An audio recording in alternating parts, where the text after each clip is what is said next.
शांति 24 मार्च 2025 की मुरली से विशेष पॉइंट। पहला पॉइंट है, मीठे बच्चे, यह ज्ञान तुम्हें शीतल बनाता है। इस ज्ञान से काम क्रोध की आग खत्म हो जाती है। भक्ति से वह आग खत्म नहीं होती।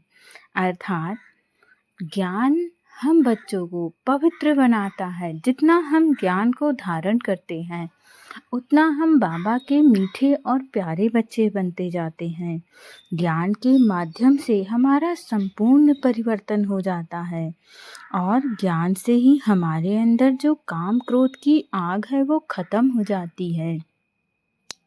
हमें जितनी जल्दी किसी आत्मा पे गुस्सा आ जाता है और कितनी जल्दी हम किसी की बातों में आ जाते हैं, हम कुछ नहीं सोचते समझते हैं।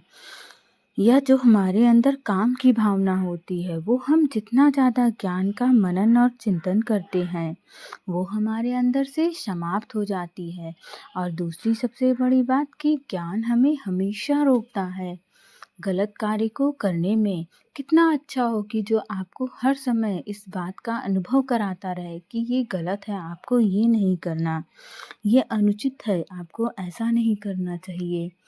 तो जब हमें उसी समय कोई याद दिला देता है तो हम उस गलत कार्य को करने से बच जाते हैं। परंतु ऐसा वास्तविकता में यदि हम साधारण हैं तो होता नहीं है। ऐसा उन्हीं बच्चों के साथ होता है जिन्होंने बाबा की शरण ली है या बाबा ने जिन्हें अपना अच्छा बच्चा बनाया है। तो फिर हम सारे विकर्मों से बच जाते हैं, हमारे पुण्य का खाता बढ़ता है। लेकिन ऐसा तभी होता है जब हम ज्ञान को धारण करते हैं। ज्ञान हमें ऐसा बनाता है। भक्ति से ये सब चीज़ें नहीं होती हैं। भक्ति केवल हमें अच्छी अच्छी कहानियाँ सुनाता है। परमात्मा का जो भगवान के देवी देवता बच्चे थे उनकी कहानियाँ हमें सुनाता है। हम सुन के यदि अपने जीवन में धारण करते हैं तो बहुत अच्छी बात है, परंतु ज़्यादातर हम उन कहानियों को मनोरंजन के तौर पर सुनकर या देख कर रह जाते हैं। परंतु बाबा का ज्ञान ही है जो हमें इतना सुंदर बना देता है। अगला पॉइंट है, संग दोष से अपनी बहुत बहुत संभाल करनी है। कभी पतित के संग में नहीं आना है। साइलेंस बल से इस सृष्टि को पावन बनाने की सेवा करनी है। अर्थात हमें इस बात की भरपूर चेकिंग करनी है कि हम किसके साथ आते हैं, किसके साथ जाते हैं, किसके साथ हमारा उठना बैठना है और हम क्या बातें करते हैं या जिनके साथ हम उठते बैठते हैं वो हमारे साथ क्या बातें करते हैं, क्योंकि इसका प्रभाव हमारे ऊपर बहुत अधिक पड़ता है। और जब हम ऐसे कुछ व्यर्थ के लोगों के साथ उठते बैठते हैं, बातचीत करते हैं, तो वो हमारे मस्तिष्क पर प्रभाव डालता है और जो हम सोचते हैं वही हमारे कर्म में आता है। इसलिए हमें बहुत चेकिंग करनी है कि कभी पतितों के संग में नहीं आना है और यदि ना चाहते हुए भी आ जाते हैं तो भी हमें उनसे मनसा रूप से दूर ही रहना है। उनकी बातों को अपने मन में लाना ही नहीं है और साइलेंस के बल से इस सृष्टि को हमें पावन बनाने की सेवा करनी है। यकीन मानिए साइलेंस में बहुत शक्ति है और ये बहुत काम करती है। जो कार्य हम बोलकर नहीं कर सकते हैं वो हमारा मौन करवा देता है। इसीलिए साइलेंस के बल से हमें इस धरा को पावन बनाना है, क्योंकि साइलेंस की शक्ति बहुत कार्य करती है। हर इंसान के मन को वो परिवर्तित कर सकती है। हम इस संसार में अब व्यर्थ की बातों में फंस गए हैं, इसलिए हम अपनी शक्तियों को भूल गए हैं। हमें लगता है हम किसी को डांट कर फटकार करके ही उससे काम करवा सकते हैं, परंतु हमारा मौन, हमारी साइलेंस की शक्ति बहुत बड़े कार्य करवा सकती है। इसीलिए हमें साइलेंस की शक्ति का प्रयोग करके इस सृष्टि को पावन बनाने की सेवा करनी है। अगला पॉइंट है, ड्रामा को अच्छी तरह समझकर हर्षित रहना है। अपना सब कुछ नई दुनिया के लिए ट्रांसफर करना है। अर्थात हमें पता है कि ये 5000 सालों का ड्रामा है जो बना बनाया है, जहाँ पहले से सब कुछ निश्चित है। तो इसीलिए हमें किसी भी सीन में घबराना नहीं है, क्योंकि जब हम कोई पिक्चर देखते हैं और उसका अंत हमें पता होता है, तो हम क्या उस पिक्चर के प्रभाव में आते हैं? नहीं आते हैं। इसीलिए बाबा ने हमें पहले से बता दिया है, तो हमें हमेशा खुश रहना है। जब हमें अंत पता है तो हमें खुश ही रहना चाहिए, हमें दुखी नहीं होना चाहिए, क्योंकि सबसे बड़ी बात कि हमारे संग बाबा है।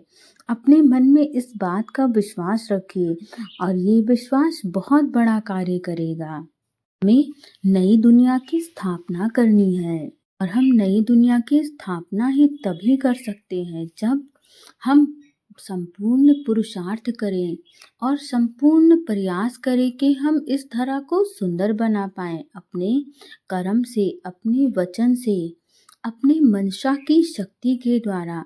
हम जितना इस समय पुरुषार्थ करेंगे, उतना हमारे आने वाले समय में हमारा इकट्ठा धन जमा हो जाएगा।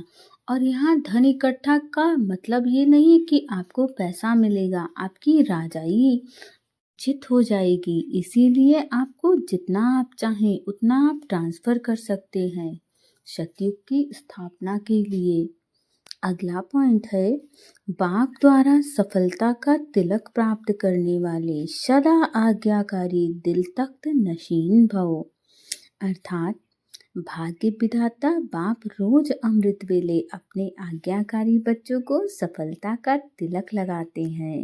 तो हमें बाबा के साथ अपना मधुर मिलन उस समय जरूर बनाना है, क्योंकि अमृत वेले बहुत विशेष समय होता है।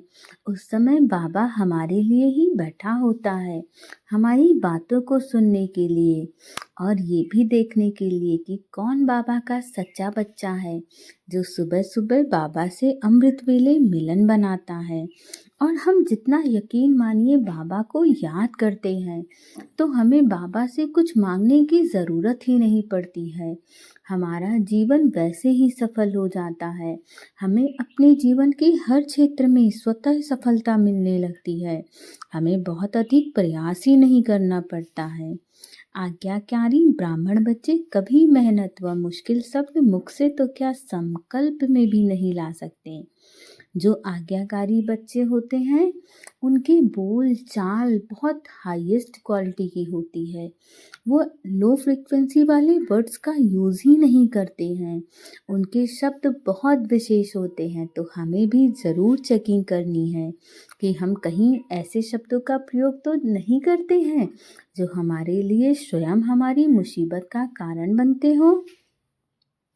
वह सहज योगी बन जाते हैं। इसीलिए कभी भी दिल शिकस्त नहीं बनो, लेकिन सदा दिल तख्त नशीन बनो, रहम दिल बनो।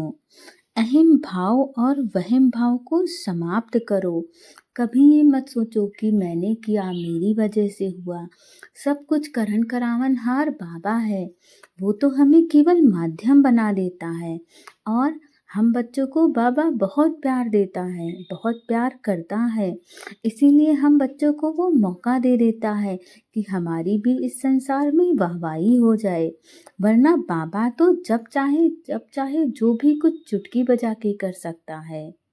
अगला पॉइंट है, विश्व परिवर्तन की डेट नहीं सोचो, स्वयं के परिवर्तन की घड़ी निश्चित करो।